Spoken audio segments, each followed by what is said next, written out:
Jadi kami pelaku usaha tentu kalau kami di sektor hilir atau sektor retail sangat menggarisbawahi dan selalu kami sampaikan dalam berbagai kesempatan forum group discussion dan lain sebagainya bahwa pentingnya menjaga daya beli.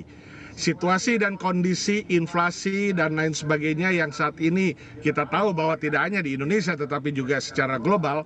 Nah, pentingnya menjaga daya beli ini menjadi faktor fundamental ketika Indonesia masih sangat tergantung produk domestik brutonya dengan konsumsi rumah tangga.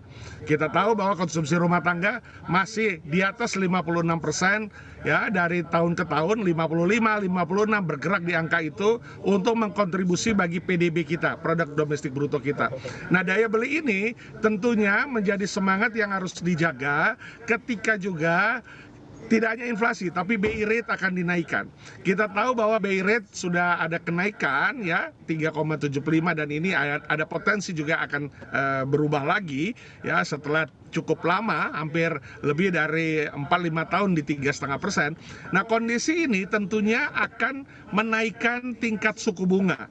Tingkat suku bunga ya kita tahu bank itu hanya memberikan saving atau lending ya, pergerakan usaha dan bisnisnya. Nah, kita tahu ketika BI rate naik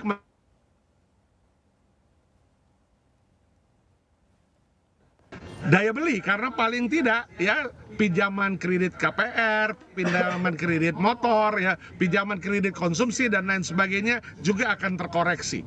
Ya memang tidak serta-merta setelah BI rate-nya naik, tetapi lebih kurang 1 kuartal sampai 1 semester ke depan pasti akan ada eskalasi untuk itu.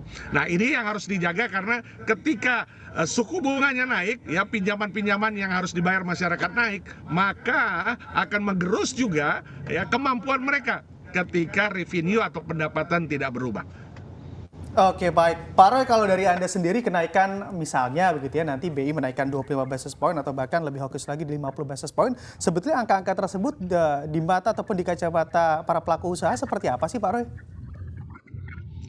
Ya, tentunya ini satu langkah yang kami sebenarnya juga mengikuti ya, ini satu kebijakan moneter dan fiskal yang diatur sedemikian rupa, fiskal perpajakan moneter dan berkaitan dengan BI rate ini adalah bagian untuk menjaga kekuatan ya, pengetatan terhadap likuiditas kita ya, supaya kondisinya tetap bersaing untuk suku bunga ya. Kalau yang lending itu berkaitan dengan kredit yang akan menggerus daya beli, tapi kalau yang saving akan juga berubah suku bunganya, berharap supaya bunga dapat hold ya, bunga dapat lebih baik ya dari masa-masa sebelumnya, deposito loan dan deposito dan tabungan dan lain sebagainya.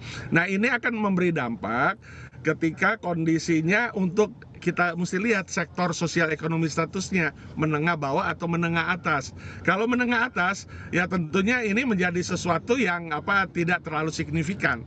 Tapi menengah ke bawah sosial ekonomi marginal, ini yang tentu perlu ada bantalan-bantalan lagi, perlu ada kebijakan yang berkelanjutan untuk menjaga bagaimana yang marginal ini, kelompok terbesar di Indonesia, hampir 35-40%, supaya tetap memiliki kemampuan konsumsi.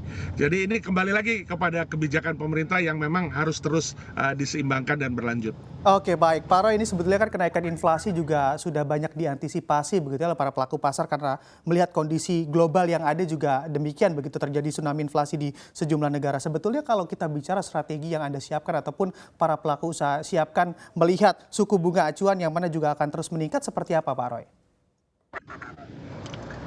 Ya, suku bunga meningkat ya pasti relevansinya ke ini ya, kemampuan masyarakat.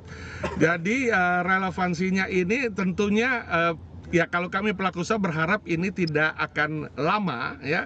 Inflasi juga tidak akan lama ya, tetapi berhasil coba ditekan dan sehingga BI rate-nya juga bisa dieskalasi turun, bukan naik lagi. Nah, ini akan membuat kita memang melewatinya baru bisa dirasakan terjadi perubahan ke depan. Kami sendiri di retail untuk ketersediaan stok dan kestabilan harga masih kita jaga karena kita sudah memiliki reverse stock ya, barang-barang dan lain sebagainya. Harga dapat dipastikan tidak akan langsung berpengaruh kecuali kebutuhan pokok yang memang sangat di luar kontrol kita karena berkaitan dengan produktivitas, cuaca, ya hasil panen dan lain sebagainya. Tetapi sebagian besar produk kita masih berupaya untuk tetap menjaga kestabilan harga, berkomunikasi dengan Baik. produsen atau manufaktur sehingga masyarakat dapat tetap memiliki konsumsi yang baik.